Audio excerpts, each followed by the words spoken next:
예수께서 자기가 세상을 떠나 아버지께로 돌아가실 때가 이른 줄 아시고 세상에 있는 자기 사람들을 사랑하시되 끝까지 사랑하시니라.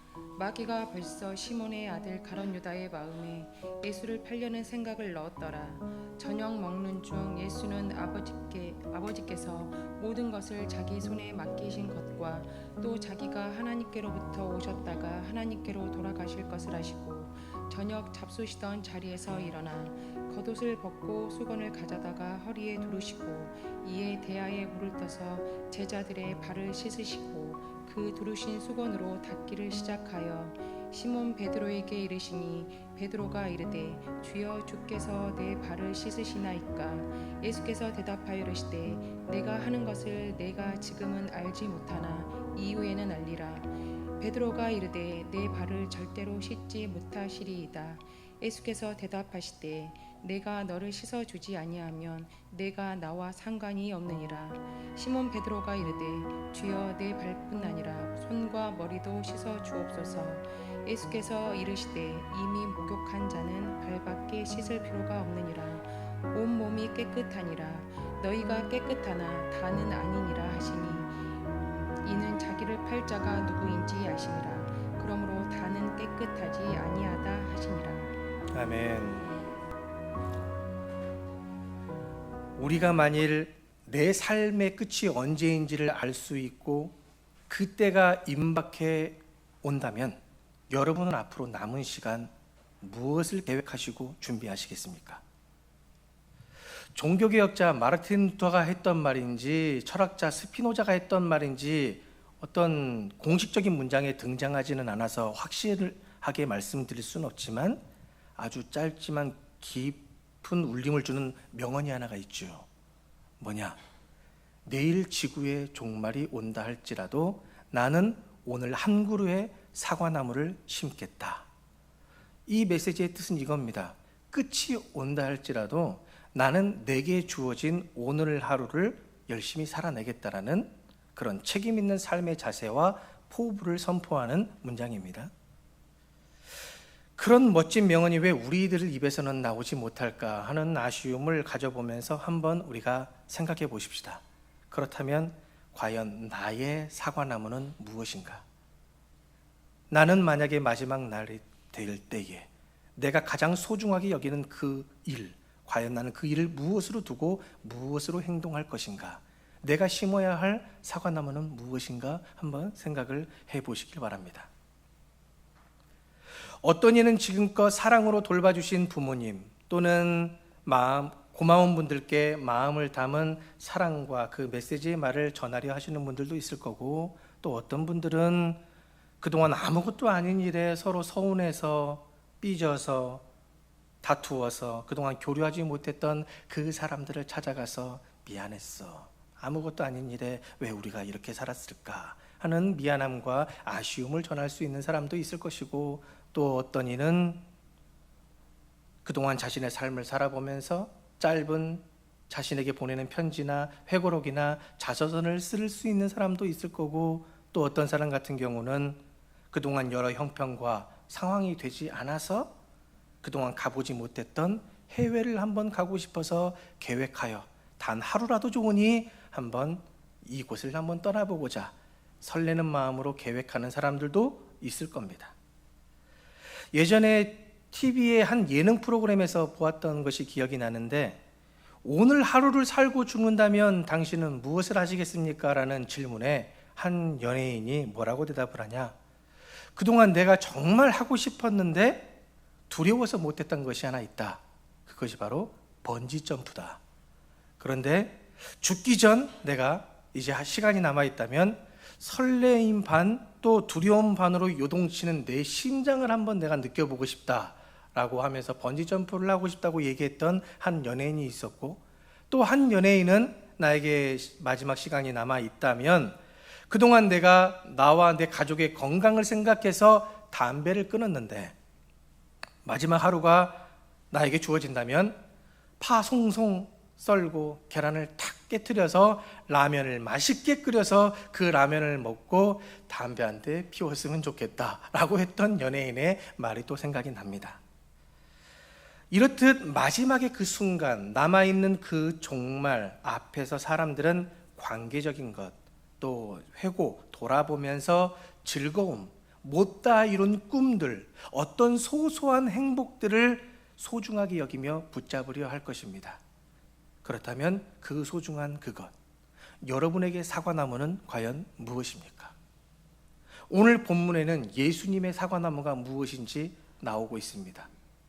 이 요한복음 13장은 요한복음 전체에서 중간을 차지하는 중요한 전환점이 되고 있는 장인데, 크게 둘로 나누면 요한복음 1장부터 12장까지는 예수님께서 이 세상과 대중들을 향해 예수님이 누구신지 표적을 보여주시면서 알려주신 내용이 담겨져 있고, 이 13장부터 21장까지의 말씀에는 그동안 세상과 대중을 향했던 것을 이제는 제자들에게 집중하면서 마지막 당부의 말씀들을 하시고, 이제 고난과 죽음과 부활에 대한 내용을 마지막으로 담고 있습니다.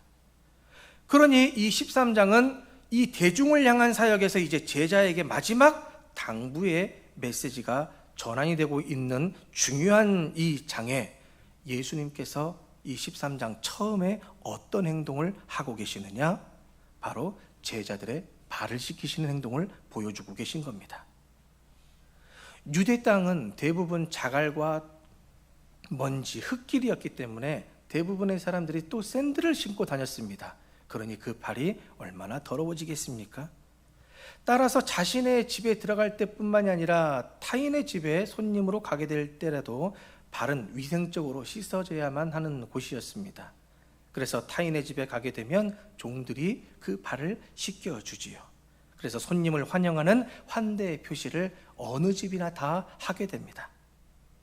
그런데 오늘 본문 3절에서 알 수 있는 바와 같이 예수님이 지금 제자들과 함께 저녁 식사를 하고 있는 중입니다. 그런데 4절, 5절 말씀에 보니까 이 저녁 식사를 하던 중에 갑자기 예수님께서 자리에서 일어나사 겉옷을 벗으시고 수건을 가져다가 허리에 두르시며 대야에 물을 떠가지고 오사 제자들의 발을 씻기는 행동을 하시는 겁니다. 뭐 하는 중에? 밥 먹는 중에. 그 식사 자리에서 예수님이 스승으로서 가장 존경받는 분이셨기 때문에 망정이지, 다른 사람이 밥 먹다 말고 그런 일을 했다면 꾸중을 들을 법한 행동 아니겠습니까? 밥 먹다 말고 뭐 하는 짓이냐 이야기가 나올 수 있겠죠. 왜 예수님께서 식사 중에 갑자기 이렇게 분주하게 준비하셔서 제자들의 발을 씻기시는 걸까? 당시에는 식사를 우리처럼 앉아서 의자나 또는 바닥에 앉아서 식사하는 것이 아니라 비스듬하게 서로 겹쳐져서 누워서 식사를 했습니다. 그러니 본의 아니게 그 발이 내 얼굴 주변으로도 모일 수 있는 상황들도 생길 수 있는 거죠. 그러다 보니까 식사하는데 좀 불쾌함을 느끼셨을지, 아니면 냄새가 나서 예수님께서 제자의 발을 씻기셨는지 우리는 잘 알 수는 없습니다. 하지만 어떤 학자는 예수님의 이 세족 행동을 누가복음 22장 24절 말씀에 근거를 둡니다. 누가복음 22장에는 어떤 내용이 나와 있느냐? 똑같이 이 식사의 상황 속에서 제자들 사이에 누가 큰 제자이냐 작은 제자이냐 논쟁이 있었습니다. 이 식사의 자리에서. 그러다 보니 이 식사를 하기 전에 반드시 집에 들어오려면 발을 씻겨야 되는데, 제자들 중에 다 똑같은 제자들인데 누가 크고 낮은 사람이 있겠습니까? 발 씻어줄 사람이 없다고 보는 겁니다.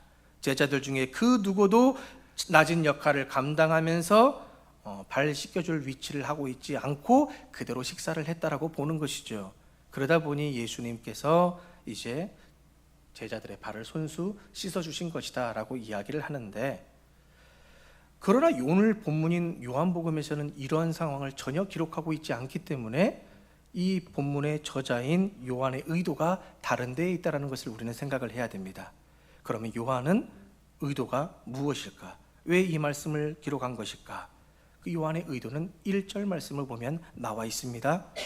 1절 말씀에 보니 예수님께서 유월절 전에 뭔가 한 가지를 알게 되시는데, 그것이 뭡니까? 자기가 세상을 떠나 아버지께로 돌아가실 때가 임박했다는 것을 알게 되셨다는 겁니다. 이 말이 뭔 말입니까? 이제 예수님께 남은 시간이 그리 많지 않다라는 얘기죠. 그러니 예수님도 우리와 같은 성정을 가진 인간으로서 이제 나에게 주어진 시간이 얼마 남지 않았다. 그러니 내가 가장 해야 할 일, 소중하게 여기는 그 일, 내가 사랑하는 제자들에게 마땅히 당부해야 될 가르침을 전하고 싶지 않았겠습니까? 그 마음으로 하신 행동이 무엇이다? 제자들의 발을 씻기신 겁니다. 어떤 이들은 예수님께서 제자들의 발을 씻기신 일을 두고 스승이 제자들의 발을 씻길 수도 있는 거지, 그럴 수도 있지 예수님의 취향이니까 존중해 드려야지 라고 시큰둥하게 반응하실 수도 있겠지만, 예수님의 제자들의 발을 씻기신 이유는 분명하게 성경에서 찾아볼 수 있습니다. 무엇입니까?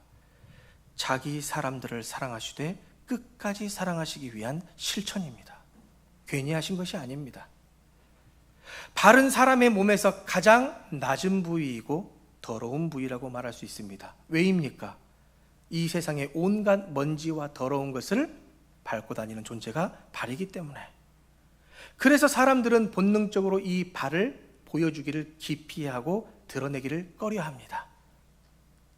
당시 문화에서도 발을 씻기는 일들은 많은 종들이 있지만 그 중에서 가장 천한 종이 발을 씻기는 역할을 감당을 합니다. 예수님께서 이것을 모르실 일이 없으시죠? 이것을 알면서도 예수님은 지금 제자들의 발을 씻기시는 거죠. 제자들을 향한 사랑이 단순한 입술의 고백으로만이 아니라, 형식으로만이 아니라 실제 행동으로 나타난 참 사랑임을 예수님께서 보여주시는 겁니다. 만일 예수님께서 제자들을 향한 그 자신의 사랑을 단순히 보여주기 위한 차원으로만 삼으셨다면 4절, 5절 말씀의 구체적인 행동이 나오지 않았을 겁니다. 예수님의 이 세족의 상황을 구체적으로 4절, 5절이 표현하고 있지 않습니까? 그 가장 첫 번째 나타난 행동이 뭐냐? 예수님은 제자들의 발을 씻기기 위해서 겉옷을 벗으셨습니다. 불편해서 벗으셨을까요? 그럴 수 있겠죠. 그러나 이 겉옷이 상징하는 의미들이 있습니다. 유대인들에게 겉옷은 단순히 패션, 옷이 외투가 아닙니다. 낮에는 옷으로 사용을 하고 밤에는 이불로 사용하는 것이 겉옷입니다. 때로는 전당포에 이 겉옷을 맡겨서 돈을 빌릴 수 있는 재산입니다. 그뿐만이 아니라 겉옷은 자신의 신분을 나타내기도 하고, 구약시대의 선지자들에게 이 겉옷이라는 것은 권력, 권위, 통치의 상징이기도 합니다. 그래서 귀중한 겁니다. 우리가 생각하는 외투 정도로 생각해서는 절대 안 됩니다. 그러니 예수님께서 지금 그 겉옷을 벗어서 내려놨다라는 얘기는 예수님이 그 모든 권위, 자신의 위치, 자신의 모든 부분들, 권위와 통치를 다 자격을 내려놓으셨다, 벗어놓으셨다라는 이야기, 자기를 비우셨다라는 것을 우리는 생각할 수 있어야 되는 겁니다. 그리고 두 번째 나타난 행동이 뭐죠? 수건을 허리에다가 두르신다. 아까 발은 누가 닦는다겠습니까?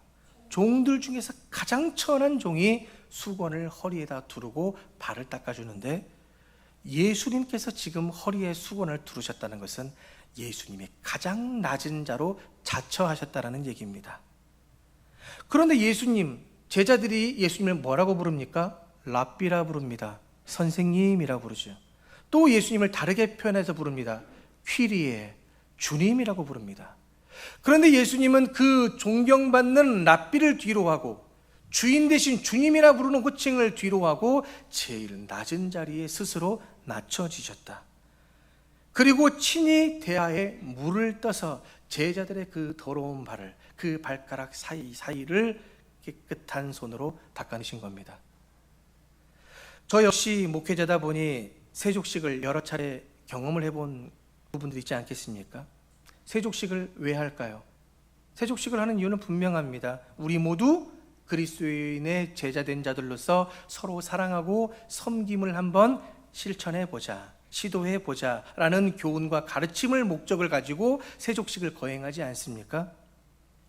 저는 그동안 세족식을 할 때에 어떻게 했느냐, 세족 준비 위원들이나 아니면 교사들에게 이제 의자를 세팅하게 하고 또 따뜻한 물들을 또 대야를 준비하게 해서 발 닦을 수건과 깨끗한 하얀 양말들을 준비하게 하여서 발을 정성스럽게 닦고 기도해주고 양말을 신겨줄 수 있도록 다 지시를 내려놓습니다. 그리고 이제 세족식이 시작이 되면 마음을 다해서 닦아주고 기도해주고 끝내지요. 그렇게 세족식을 진행하게 되는데, 여기서 지금 제가 진행해 본 세족식과 예수님의 세족식은 분명한 차이가 있습니다. 어떤 차이가 있습니까? 저는 그 모든 준비를 누구에게 시켰습니까? 세족위원들이나 교사에게 시켰습니다. 닦는 것은 제가 했지만 모든 준비를 누구에게? 제자들이나 아니면 교사들에게, 맡겨진 자들에게 시켰다는 얘기인데, 예수님의 세족식은 어떻게 진행이 됩니까? 예수님이 모든 부분들을 내려놓고 친히 다 물도 떠서 직접 닦아주셨다는 얘기입니다. 같은 목적을 두고 저는 모든 권위를 내려놓지 못한 상태에서 시켜서 핵심만 진행을 했는데, 예수님은 그게 아닙니다. 자신이 낮아지셔서 자신이 철저하게 그 깨끗한 손으로 더러운 발을 만지신 겁니다. 마태복음 20장 28절 말씀이 떠오를 수밖에 없죠. 주님은 섬김을 받으려 함이 아니요 도리어 섬기려 하고 자기 목숨을 많은 사람의 대속물로 주려 하신다는 것을 삶으로 지금 제자들의 발을 씻기면서 보여주고 계신다는 겁니다. 예수님의 이러한 행동이 우리에게 분명한 메시지를 던지죠. 어떤 메시지입니까?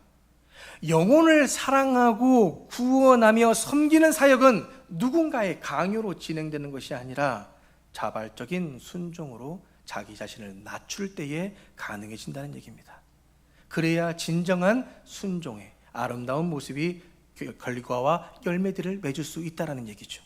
목사가 시켜서, 누군가 시켜서 하게 되면, 억지의 마음으로 하게 되면 온전한 열매를 맺을 수 없다는 얘기입니다. 성장도 어려워지는 법이죠. 그래서 예수님은 하나님과 동일하신 분이심에도 불구하고 그 동등됨을 취하지 아니하시고 인류를 구원하시기 위한 아버지 하나님의 그 뜻을 헤아려서 인간의 몸으로 이 땅에 오사 종의 형체로 인류를 섬기신 겁니다. 하나님은 요한일서 4장 8절 말씀, 4장 16절 말씀을 통해서 자신을 무엇이라고 표현하셨습니까? 하나님은 사랑이십니다. 요한복음 21장 15절 17절 말씀에 보면 예수님께서 베드로에게 같은 질문을 3번이나 반복해서 질문을 하셨는데, 뭐라고 질문을 하십니까? 15절 말씀에 보니, 요한의 아들 시몬아, 내가 이 사람들보다 나를 더 사랑하느냐? 두 번째 물으시죠. 16절, 요한의 아들 시몬아, 네가 나를 사랑하느냐?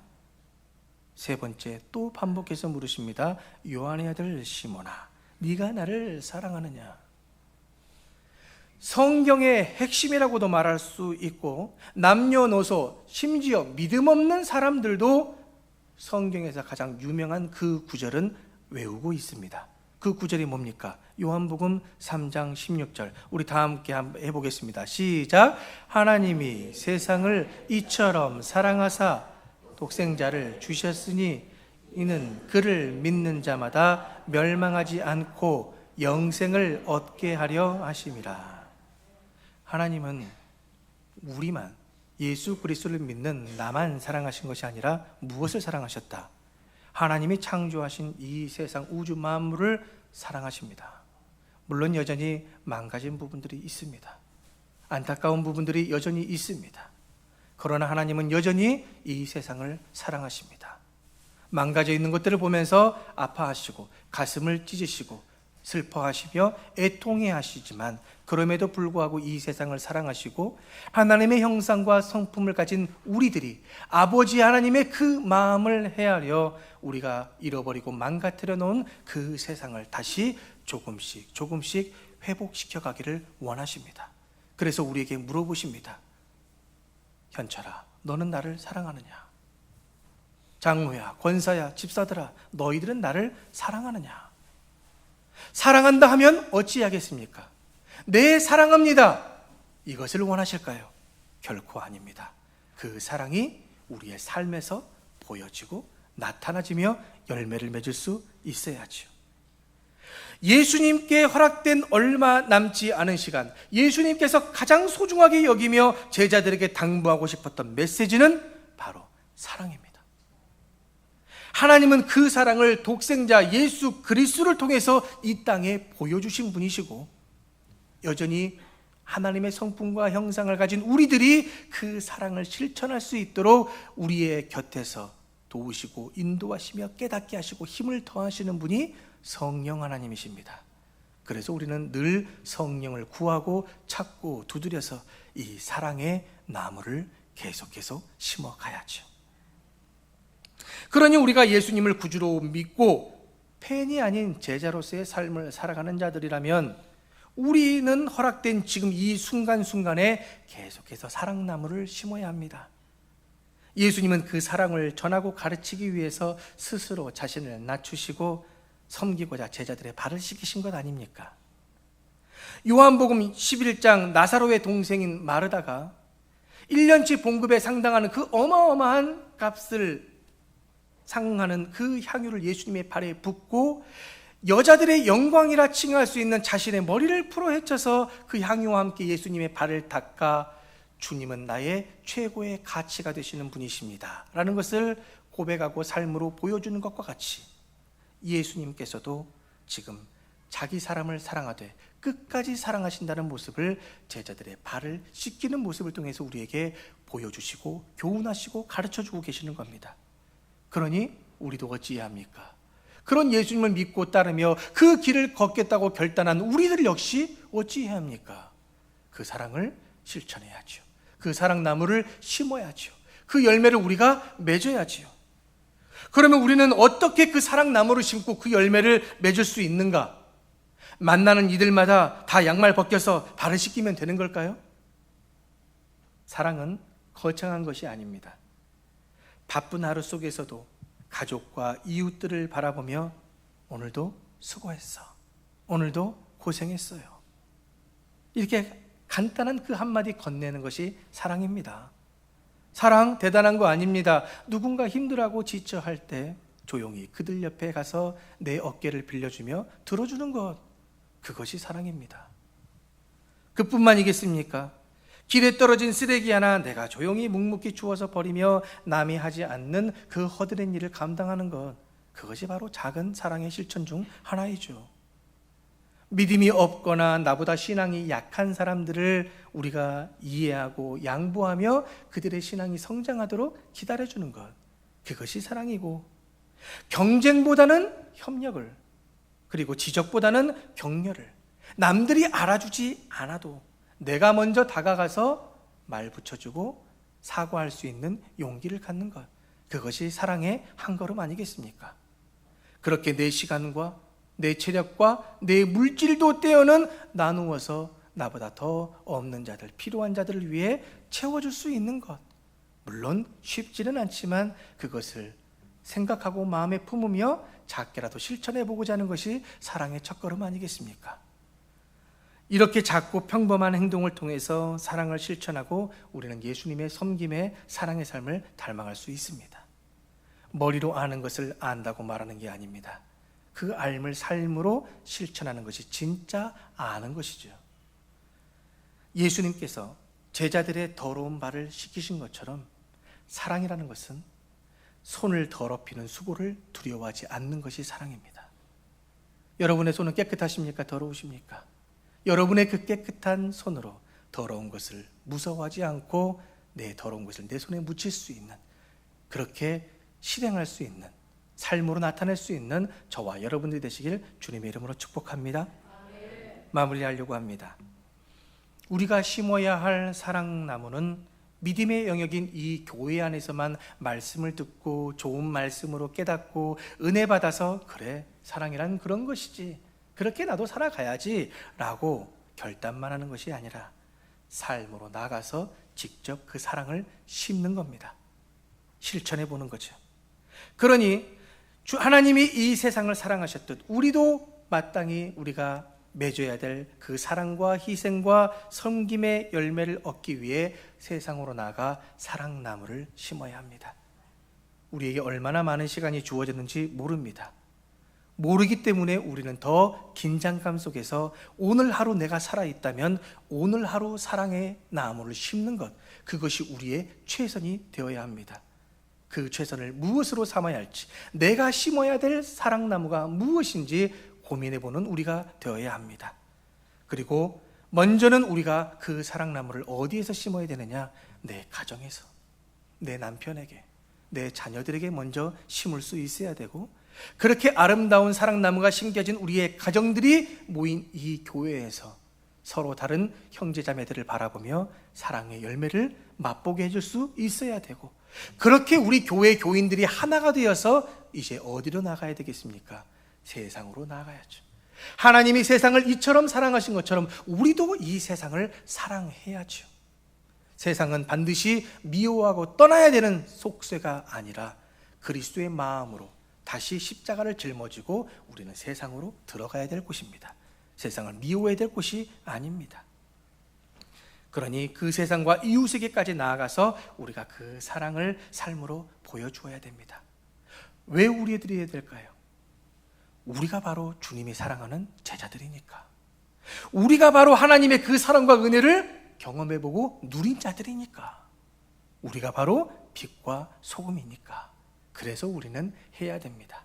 그것을 할 때 힘들고 지치고 어렵고 부담만스러울까요?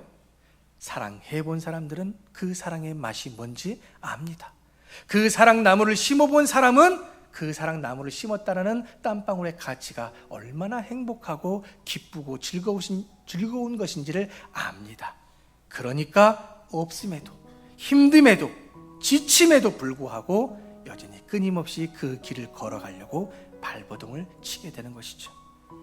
그러니 우리 모두 우리에게 주어진 그 직분과 사명의 자리에서 내일 일을 알지 못하고 얼마나 나에게 많은 시간이 주어졌는지 모르니 맡겨진 사명을 잘 감당하여 참된 사랑을 실천하기 위해 더 낮아지어 섬김의 삶이 무엇인지를 고민해 볼 수 있는 저와 여러분 되시길 바랍니다. 성령의 인도하심 속에 그 사랑을 전하는 사랑나무의 열매를 심고 그 열매를 이웃들과 함께 나눌 수 있는 저와 여러분들 되시길 간절히 바라고 축원합니다. 하나님 아버지, 믿음, 소망, 사랑 이 세 가지는 항상 있을 것인데 그 중에 제일이 사랑이라 말씀하셨고, 예수님이 이 땅에 오셔서 우리에게 주신 유일한 새 계명이 서로 사랑하라는 계명뿐입니다. 그러나 그리스도인이라 불리는 우리가 과연 그 사랑을 얼마나 알고 실천하고 있습니까? 여전히 우리는 마땅히 심어야 할 그 사랑나무는 심지 않으면서 나만 사랑받기 원하는 어린아이와 같은 신앙에 멈춰 있음을 불쌍히 여겨주시고, 다시금 성령의 인도하심 속에 비록 우리에게 허락된 시간이 얼마나 남아있는지는 모르지만 최선을 다해 사랑하기를 힘쓰는 주님의 제자들 되게 하여 주옵소서. 예수님의 이름으로 기도하옵나이다. 아멘.